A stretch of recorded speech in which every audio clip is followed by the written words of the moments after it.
The wind was lying that evening. It came in soft and low across the Texas flatlands, the kind of wind that felt almost kind, warm on the skin, gentle against the face. But Elias Holt had lived too long in this country to trust a wind that whispered instead of howled.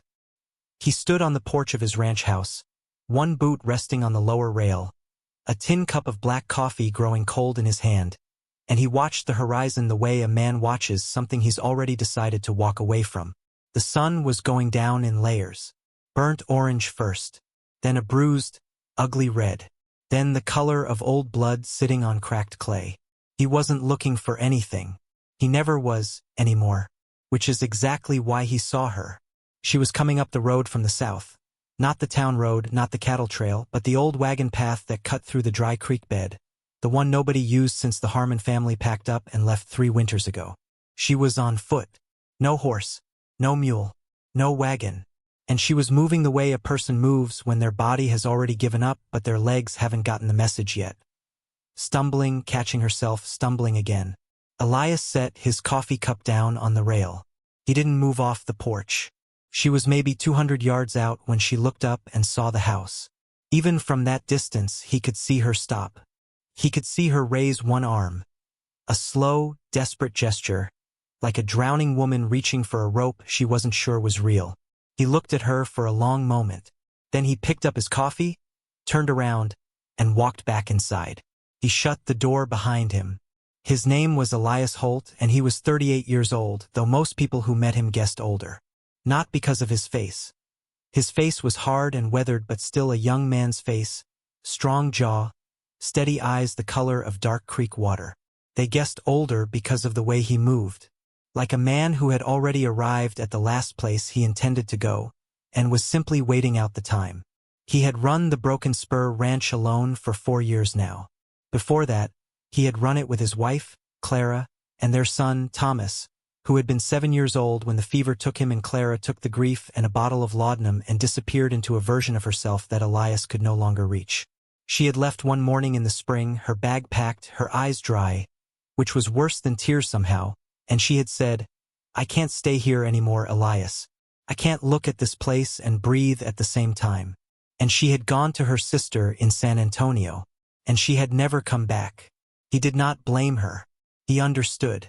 But understanding a thing and surviving a thing are 2 different animals entirely. The ranch was 1,200 acres of flat Texas land, scrubby and dry, useful for cattle and not much else. He kept 40 head now, down from 200. He had one hired hand, a Mexican boy named Cayo who was 17 and slept in the bunkhouse and asked very few questions, which Elias appreciated more than any other quality a person could have. The days followed each other like fence posts. Identical, predictable. Elias woke before dawn, worked the cattle, mended whatever needed mending, ate whatever required the least effort to make, and went to bed when it got dark enough that sitting up served no purpose. He did not go to town unless he had to. He did not socialize. He had 2 neighbors within riding distance. Old Pete Garrow to the north, who was deaf in one ear and spent most of his time arguing with his chickens, and the Delacroix family to the east, who were polite and kind and seemed to understand intuitively that Elias Holt was not a man who wanted checking on. He was not cruel. He was not violent. He was not, as far as he could tell, broken in any way that couldn't be explained by simple arithmetic. He had loved things, and the things he loved had left or died, and the lesson a man learns from that equation enough times is not to invest in things that can leave or die. Which was most things. Which was, if he was being honest, all things. He ate his supper that night, salt pork, cornbread, a tin of beans he didn't bother to warm, and he did not think about the woman on the road. Or he told himself he didn't. But twice he got up from the table and went to the window and looked south into the dark, and twice he sat back down and told himself it was none of his concern. People passed through. People had trouble. That was the nature of this country. He had enough trouble of his own. He slept poorly. He saw her again the next morning. She was sitting at the edge of his property, on the flat rock beside the dry creek bed where the cottonwood trees grew in a crooked line. She had made herself a kind of camp. A small fire ring built with stones, dead by now, the ashes cold and white. She was sitting with her knees pulled to her chest, her back against the biggest cottonwood, and she was watching his ranch house with the patient, exhausted expression of someone who has been waiting long enough that they've stopped expecting anything but haven't yet found the will to move. She was young, mid-20s maybe, dark hair, matted and dusty, hanging loose around a face that might have been pretty under better circumstances but was currently pale with sunburn and marked with a cut above her left eyebrow. Dried blood crusted along her temple. Her dress was gray, the kind of gray that had been some other color before weeks of hard living got to it. Her boots were men's boots, too large for her feet. Around her left wrist, he noticed even from a distance, was a length of rope, frayed and cut short, the kind of rope that had once been tied to something or tied to someone. He walked out to her because leaving her there all day was impractical. Not because he was concerned. He stopped 10 feet away. She looked up at him. She didn't flinch, which surprised him. Most people flinched when they looked at Elias Holt directly. Not because he was frightening exactly, but because he had the kind of face that made clear, without saying anything, that you were interrupting something private and had better have a good reason. "This is my property," he said. "I know," she said. Her voice was hoarse but steady. "I can see the fence line. You're on the wrong side of it." She looked at the fence, which was a single wire strung between weathered posts, more suggestion than barrier. She looked back at him. "I didn't have anywhere else to go. Town is 7 miles east," he said. "Road's that way. I know where the road is. Then you know which direction to walk." She was quiet for a moment. A hawk turned slow circles above them in the white morning sky. The cottonwood leaves made their dry, papery sound in the small wind. "I can't go into town," she said finally. "Can't or won't?" She looked at him directly when she answered. "Both." He studied her for a long moment. The cut on her head, the rope around her wrist, the careful way she held herself, the slight hitch in her breathing that suggested cracked ribs or something close to it. None of it was his business. "I've got work to do," he said. "I'd appreciate it if you moved along." He turned and walked back toward the barn. He did not look back. He spent the morning working the cattle, moving them from the south pasture to the water trough, checking the calves, mending a section of fence along the eastern line that had been pushed over by something, deer or coyote or the simple indifferent weight of time. It was hard, physical work, the kind that filled the mind completely and left no room for thinking. He told himself he wasn't thinking about her. By noon she was gone. The rock by the cottonwood tree was empty. The cold fire ring remained, and a small square of cloth she had used as a bedroll, folded neatly and left behind like a polite apology. He stood there looking at it for longer than made sense. Then he went in for lunch. She didn't come back the next day, or the day after. He told himself he was glad. But on the third day, Kaio came in from the south pasture with a look on his face that Elias had learned to pay attention to. Not alarmed exactly, but careful, the way the boy got careful when something wasn't right. "Senor Holt," Kaio said. "Someone has been sleeping in the south pasture, by the big mesquite. I found tracks, small boots, a woman's, I think, and there were berries eaten off the juniper bushes. Most of them." Elias set down the rope he was coiling. "When?" "Last few nights, I think. Maybe more." He didn't say anything for a moment. Outside, the wind had picked up and was pulling dust off the flat ground and dragging it south in long, thin ribbons. "Leave it," he said finally. Kaio nodded, the way he always nodded, without judgment, without questions. It was a quality Elias had never properly thanked the boy for, and probably never would, because thanking it would mean acknowledging it, and acknowledging it would mean acknowledging why he needed it. That night he sat on the porch later than usual. He thought about the rope around her wrist, the cut on her head, the way she had said both when he asked if she couldn't go to town or wouldn't, the way she had said it without self-pity, which was a specific kind of courage, the quiet, exhausted kind. The kind that doesn't ask to be noticed. He thought about Clara. He didn't mean to. He almost never meant to. He went to bed. The next morning, the small cloth bedroll that had been left by the cottonwood tree was gone. Someone had taken it in the night. He stood at the window of his ranch house for a long time, looking south at the cottonwood trees, at the flat, empty land beyond, at the road that stretched toward the horizon like a sentence that never quite ended. Then he heard it, from the barn. A sound so small he almost convinced himself he'd imagined it. a rustling, and then a cough, quickly stifled, the sound of someone trying very hard to make no sound at all. He didn't go immediately. He stood in the kitchen, his hand on the wooden handle of his coffee cup, and he thought about what manner of thing might be in his barn. Could be an animal. Coyotes got in sometimes. Once, a young mountain lion had been found sleeping in the hay, and that had been a complicated morning. Could be a drifter, a vagrant, someone down on their luck using the barn for shelter. That happened too in hard country. Or it could be her. He took his rifle from beside the door. Not because he intended to shoot anything, but because in this country a man who walked into a dark barn without a weapon was a man who didn't understand the basic arithmetic of survival.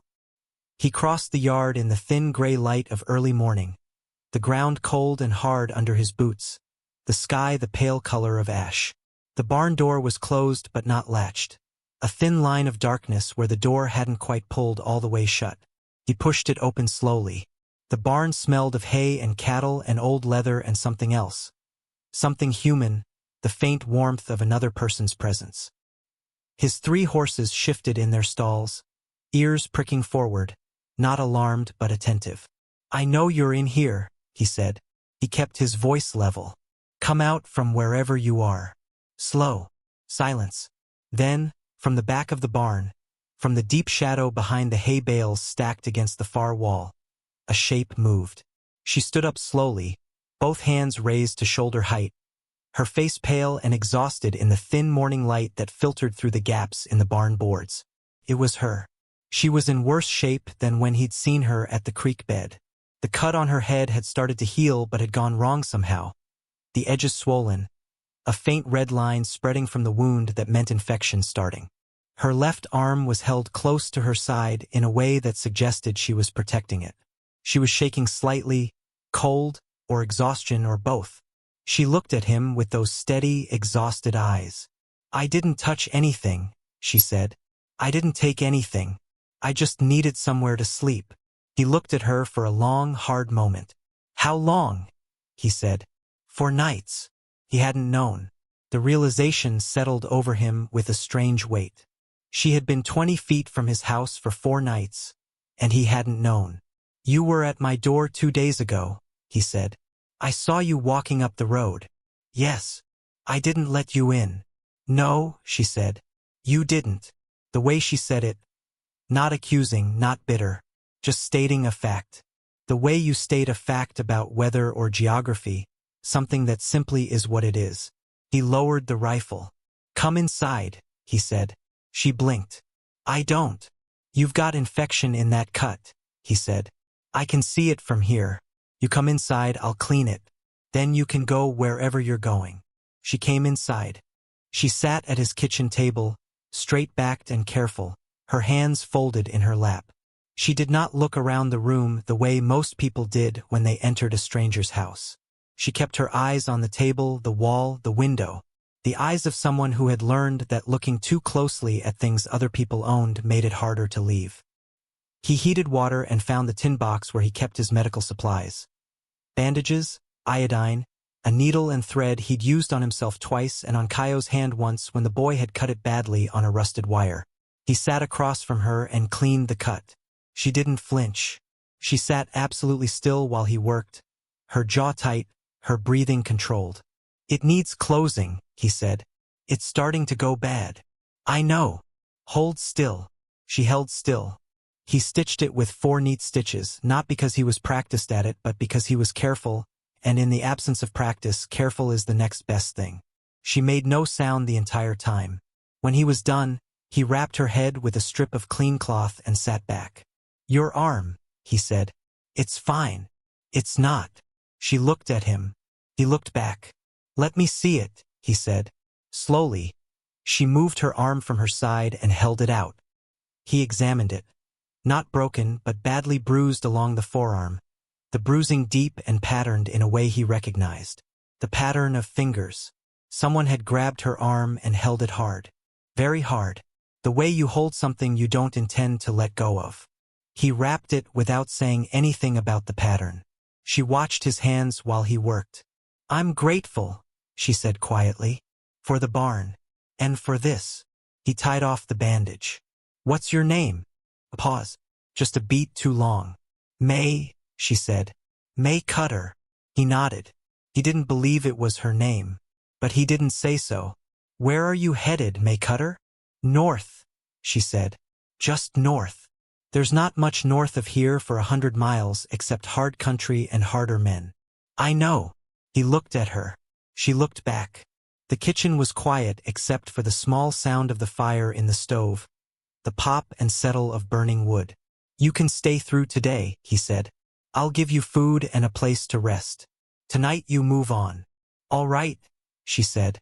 She said it simply, without relief or gratitude or any particular emotion, and that simplicity told him something about her, that she was not accustomed to things going well, and so she had trained herself not to react when they did, because reacting cost more than it was worth. He made breakfast. She ate everything on the plate. He did not ask her more questions. She did not offer more answers. It was Kaio who brought the trouble, though the trouble had been coming for longer than any of them knew. He came in at midday, his horse lathered, his young face carrying that careful expression again, but worse now. Strained, the skin tight around his eyes. "Senor Holt," he said, "there are riders on the South Road. For men." They stopped at the Delacroix place and asked about a woman. A young woman, dark hair, traveling alone. Elias was at the fence post he'd been resetting. He didn't move. "What kind of men?" he said. "The kind," Kaio said carefully, "who carry a lot of guns for traveling." "Did they show paper?"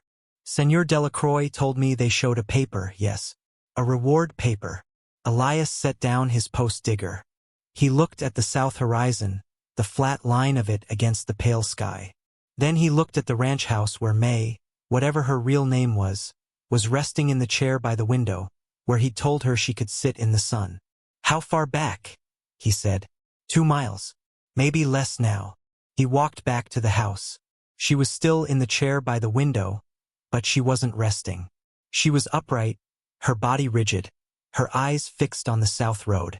She had seen the dust from the riders before he even got through the door. She turned when he came in. Her face had changed. The careful, exhausted calm was still there, but beneath it now was something else. Not panic exactly, but a focused, electric fear.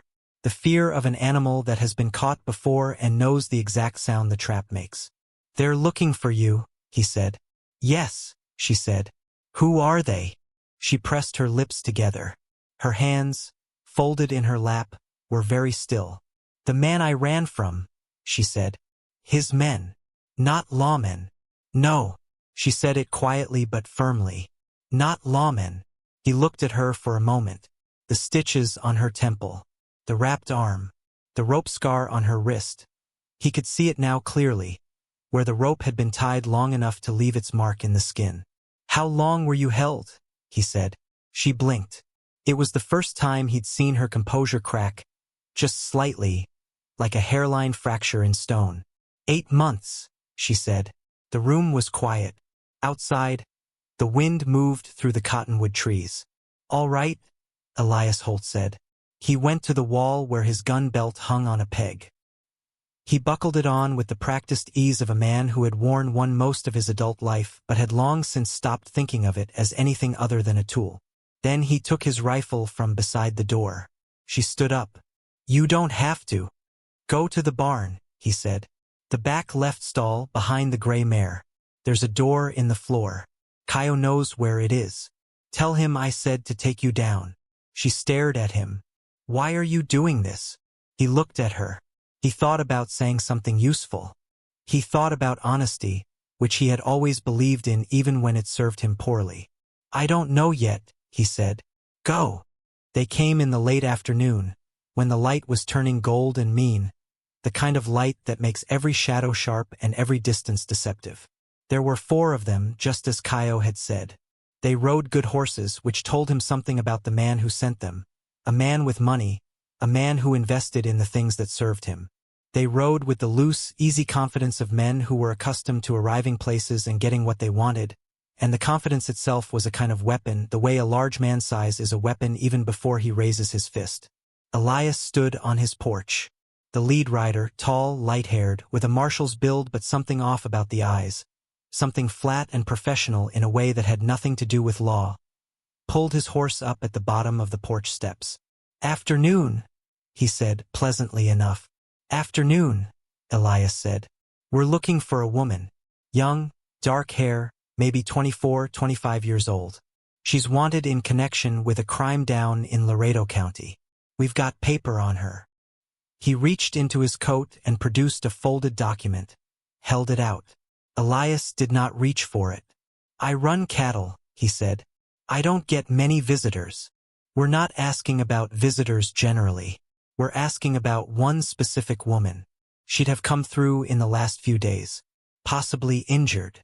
"Lots of people come through this road," Elias said. "I don't pay much attention." The lead rider smiled. It was a careful smile, the kind that lives entirely on the surface of a face and has no connection to anything underneath. "Mind if we look around?" "I mind," Elias said. The smile stayed. "Now, friend, we've got legal paper." "You've got paper," Elias said. "I haven't seen it and I haven't verified it, and in my experience paper can say anything a man with a pen decides to write on it. This is my land. You don't have an invitation and you don't have a proper writ. So no, you won't be looking around." The lead rider's smile shifted. "Not gone. Just recalibrated." "You're making this difficult," he said.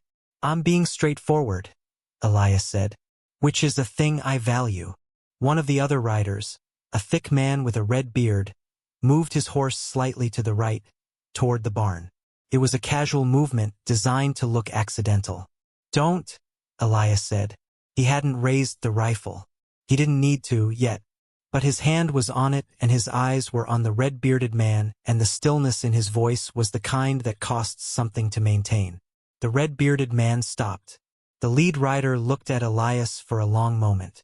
He was doing arithmetic, the kind that has nothing to do with numbers and everything to do with odds. A lone man against four. Good odds on paper. But this lone man had the posture of someone who had done difficult things before and had not been especially troubled by them. And the lead rider was experienced enough to recognize the difference between a man who was afraid and a man who was not. "We'll be back," the lead rider said. "I'll be here," Elias said. They turned their horses and rode south. He watched them go until they were small against the horizon and then smaller still and then gone in the heat shimmer and dust. He stood on the porch for a long time after they disappeared. Then he went to the barn. Caio had her in the root cellar beneath the barn floor. A space Elias had built himself 3 years ago for storing through winter, 6 feet deep, timber-lined, with enough room for 2 people to stand without stooping. He pulled the floor door open and looked down. She was standing, which surprised him a little. He had expected to find her sitting, compressed, making herself small the way frightened people do. Instead, she was standing straight in the low space, her head almost touching the ceiling, her arms at her sides. Waiting. He held out his hand and she took it and climbed up out of the cellar. They went to the house. He made coffee without asking if she wanted any. She sat at the table. "They'll come back," he said. "Tonight, most likely. Or before dawn." "I know. They're not lawmen." "No." He set the coffee in front of her and sat down across from her. "Tell me the truth," he said. "Not because I need it to help you, but because you're in my house and I don't operate on half a story." She looked at her coffee cup. She turned it once in her hands. "My name is not May Cutter," she said. "I know. My name is Rose. Rose Hennessy." She paused.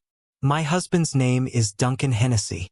He runs cattle and land south of Laredo. A lot of land. A lot of cattle. More than that." She paused again. "He's not a good man." "The rope," Elias said quietly.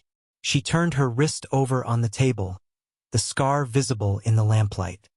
"He believed," she said slowly, "that I was his property, the same as his cattle, the same as his land." She said it without trembling, without drama, in the flat, factual tone of someone who has had to say a terrible thing so many times that the words have been worn smooth by repetition. "When I tried to leave the first time, they brought me back. The second time, he kept me in the house. The third time, She touched her wrist lightly. He made it so I couldn't leave again. The lamp flame shifted. Outside, a nighthawk called, its cry thin and sharp against the dark. 8 months, Elias said. 8 months. She looked up. I got out because of a kitchen knife and a moment when the man who watched me made the mistake of sleeping. I had $11 and I took a horse and I rode until the horse gave out and then I walked. She looked at him steadily. I'm not wanted for any crime. There is no legal paper. What those men have is whatever Duncan Hennessy pays lawyers to write. He has a lot of lawyers. Does he have more men? He has as many as he decides to hire. Elias sat back. He looked at the ceiling of his kitchen, the dark pine boards he had cut and fitted himself years ago, when this house was full and he was building something. He thought about the arithmetic of this situation. For men outside, more possibly coming. A woman with a rope scar on her wrist and 8 months behind her that would have broken most men he knew. He thought about Clara. He thought about Thomas. He thought about the weight of grief that had settled in this house and never entirely left. The specific, suffocating weight of love that has nowhere to go. He looked back at Rose Hennessy. Can you shoot? He said. She blinked. A breath. Yes, she said. I'm going to give you a rifle, he said. And I'm going to tell you where to position yourself in the barn. And when they come, he paused. You hold your fire until I tell you otherwise. Can you do that? Yes, she said again. Steady. Certain. He nodded. Try to get some sleep first, he said. He didn't sleep. He sat in the dark of the front room, in the chair by the window, and he watched the south road.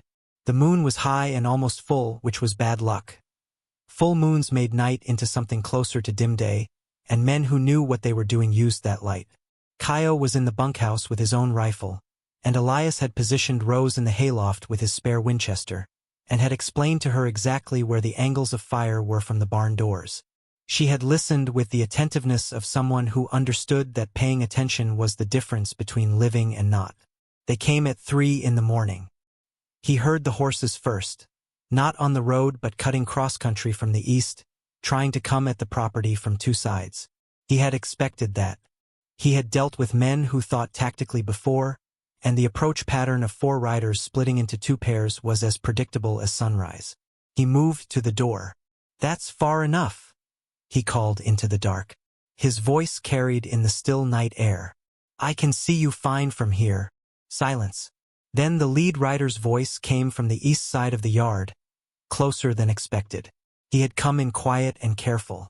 Last chance to step aside, friend. Not your friend, Elias said. The gunfire started all at once, from 2 angles, and Elias dropped below the window as the glass came in, the sound enormous in the night quiet. He fired back twice through the frame, not at the muzzle flashes, which is what an untrained man does, but to the left of them where a man who had just fired would step to get a clear line. He heard a cry from the east. From the barn, Rose's rifle cracked once. Then again. The red-bearded man, who had come around the north side of the barn to flank the house, stopped coming around the north side of the barn. Caio had the 4th man pinned at the fence line, exchanging shots in the moonlight, neither of them hitting anything, both of them keeping the other occupied, which was the entire point. The lead rider came at the front of the house directly then. A bold move, a desperate one, the move of a man who has decided that running will cost him more than charging.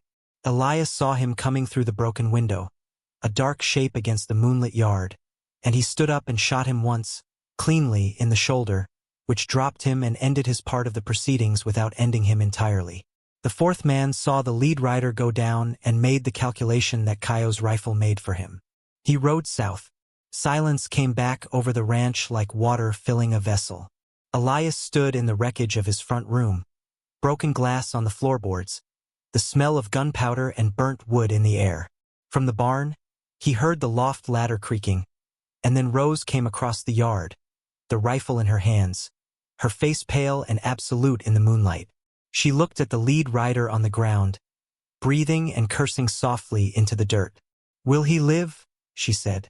Long enough to tell his employer that he failed, Elias said.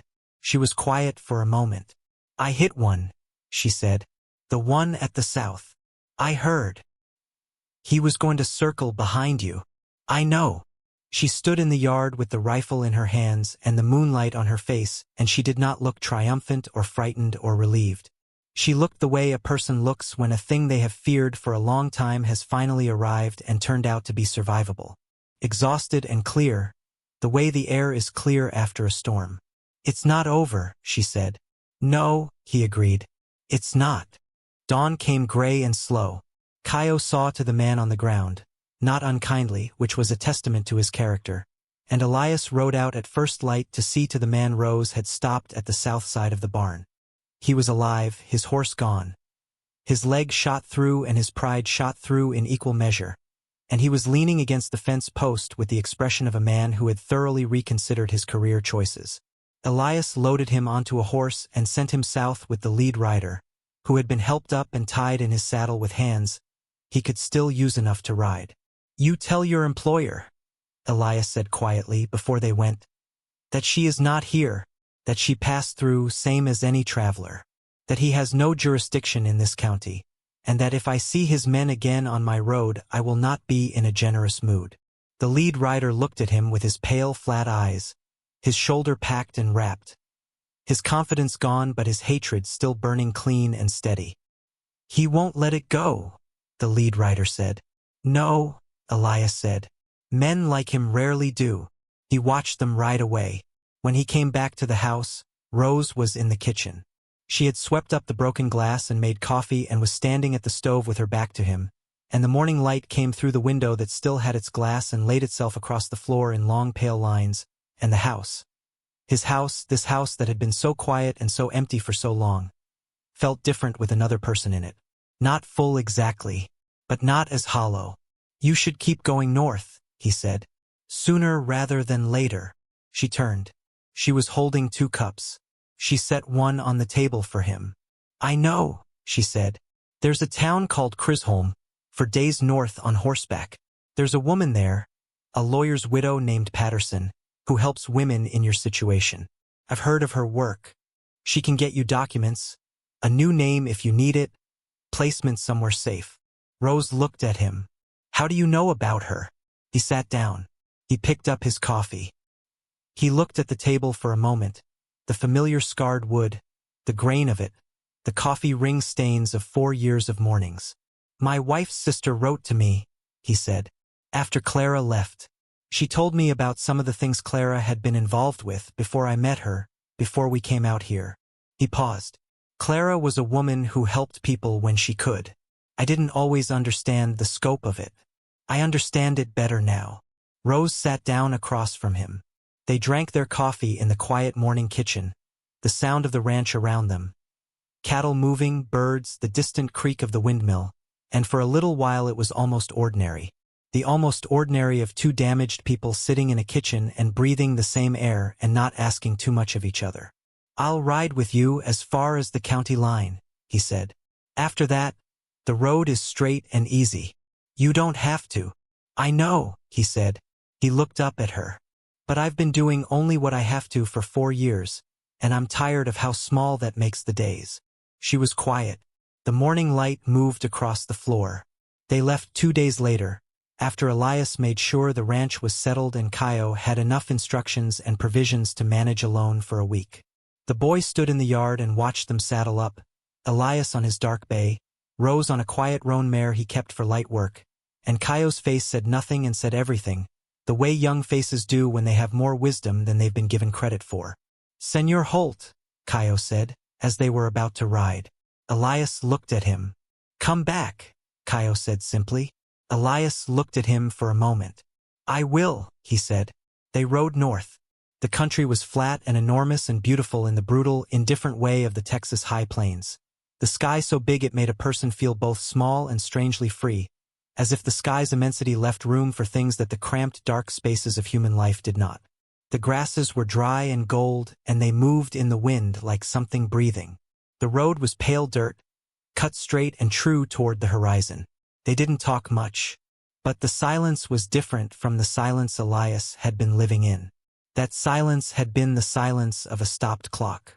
This was the silence of 2 people who had said the most important things and didn't need to fill the space between them with lesser words. On the second day, they stopped at noon by a shallow creek to water the horses.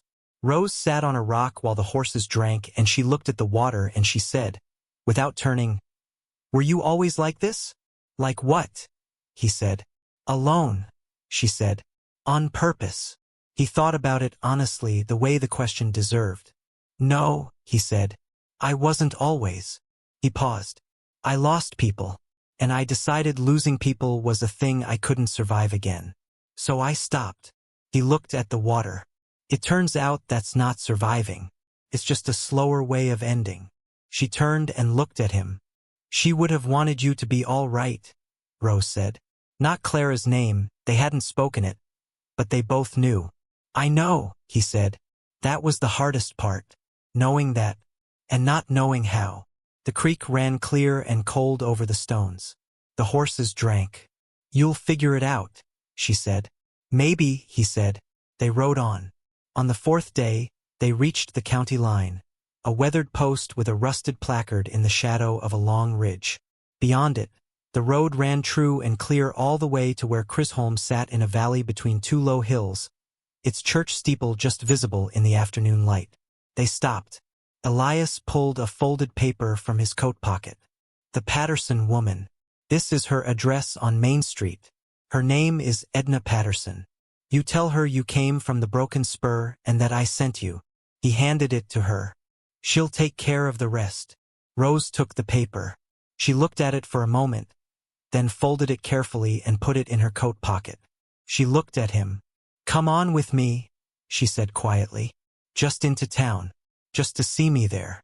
He looked at the road, at the town, at the steeple in the light. He looked at her. "All right," he said.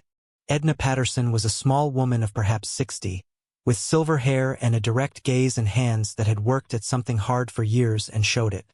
She opened her door at Elias's knock and looked at them both, and seemed to read the situation in about 3 seconds flat. She brought them inside.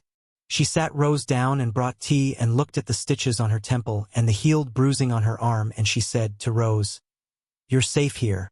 Do you understand that? You are safe." And something happened to Rose's face then that Elias had not seen happen to it before. The careful, controlled composure, that survival mask she had been wearing so long it had almost become a face, slipped quietly and completely. Not into weeping, not into collapse, into something softer. The face of a woman who had been holding herself up for a very long time and was, for the first time, in a place where she might be allowed to rest. Elias excused himself and waited outside on the front porch. He stood there in the late afternoon light of a town he didn't know, watching the street and the people walking it and the horses at the hitching posts and the ordinary motion of an ordinary day, and he thought about the ranch, the cattle, Caio, the blown-in window he needed to repair, the fence along the eastern line, the thousand small tasks of a life that, when he was inside it, felt like nothing but work, and from out here felt like something else, like a place, like a life that was actually being lived. He thought about Clara and he thought about Thomas, and he did not feel, for the first time in a long time, the cold empty thing he usually felt when he thought about them. He felt them instead as they had actually been. Clara's laugh, high and surprised at herself. Thomas's small hand in his. Real things. Good things. Things that had been his and that he had been lucky to have even for the time he had them. The grief was still there. It would always be there. But grief, he thought, was not the same as erasure. Loving things that you lost did not mean the love was wasted. It meant the love was real. Rose came out after a while. She stood beside him on the porch. "She's going to help," she said. "With papers. And a place to stay, while things are arranged." "Good," he said. "There's a lawyer, too. She says there may be a case. For what was done to me. A real case with real law." "I hope so." They stood for a moment. "What will you do?" she said. He thought about it. "Go back," he said. "There's a window to fix. And Caio will have let things get out of order." He paused. "Maybe ride to San Antonio sometime soon. My wife's sister has been writing for a year and I haven't answered." She looked at him. "That's a start," she said. "It's something," he agreed. The light was going gold and long across the street. A child ran past chasing a dog. Somewhere nearby someone was cooking, with smoke and meat, the ordinary smell of ordinary evening. Rose held out her hand. He shook it, not because it was what men and women did, but because she offered it the way an equal offers it, with directness and with meaning, the handshake of someone who has looked at you clearly and found you worth the gesture. "Thank you, Elias Holt," she said. "Take care of yourself," he said. He walked to his horse. He untied it and swung up into the saddle and turned south, toward the long road home, toward the flat country and the big sky and the wind that moved through the cottonwood trees and the small, difficult, necessary life waiting for him at the end of it. He rode. The town fell behind him. The sky opened up ahead, vast and clear and full of the last burning gold of the sun going down. Not the angry red of that first evening, not the color of old blood. Something cleaner. Something that looked, if a man was willing to let himself see it, almost like a door. He didn't look back, but he was smiling. Slightly, just slightly, like a man who has remembered something he thought was gone for good. Something small and true and worth the ride home to keep. 3 weeks later, a letter arrived at the Broken Spur Ranch. No return address, but the handwriting was clear and unhurried. The handwriting of someone who had recently been given enough peace to write without rushing. "Mr. Holt, I am settled and safe. The lawyer says there is a strong case. Edna Patterson is a formidable woman. I think I will be all right. I do not know if you will want to hear this, but I wanted to say it anyway. I have thought about you refusing to help me at the road, that first evening. I was angry then. I understand it now. A man who has been hurt enough learns to protect himself the only way he knows. You protected yourself for a long time, and then you didn't. I think that took more courage than the barn or the gunfight or the ride north. I hope your window is fixed. I hope you wrote to your wife's sister." Elias read the letter twice at the kitchen table, his coffee going cold beside him, the morning light coming through the window that was, in fact, now fixed new glass, fresh putty. The frame repainted a clean white that stood out against the weathered gray of the house like a small, stubborn act of hope. He folded the letter carefully. He put it in the tin box on the shelf, beside the photograph of Clara and Thomas and the younger version of himself that stood between them, squinting into the sun of a summer day 20 years gone. He looked at the photograph for a moment. Then he went outside to start the day. The sky was wide and blue and endless. The wind moved through the cottonwoods, the same wind it always was in this country. Sometimes honest, sometimes lying, always present. Kyo was already out with the cattle, and Elias could see him in the south pasture, small against the big land, moving with the easy competence of a young man who was good at his work and knew it. Elias stood on his porch with his coffee. He was not happy. Happiness was too simple a word for whatever this was, too light and clean for a man like him, in a place like this carrying what he carried. But he was present. He was in the day. He was breathing the morning air and feeling the cold tin of the cup in his hand and watching the hawk that was turning in slow circles above the pasture. And none of these things were small. None of them were nothing. He drank his coffee. The hawk turned and turned in the enormous blue sky, and the cottonwood leaves made their dry paper sound, and the day stretched out ahead of him like a road he had not yet walked, unfamiliar, uncertain, and for the first time in a long time, Some men closed themselves like houses after a storm. Shutters nailed, doors bolted, fire gone cold. And the world goes on around them, season after season, and they mistake stillness for safety and silence for peace. It takes something unexpected to remind them that a house without a door open is not a shelter. It is only a box, and that the bravest thing a broken man can do is not to fight. It is to let something in.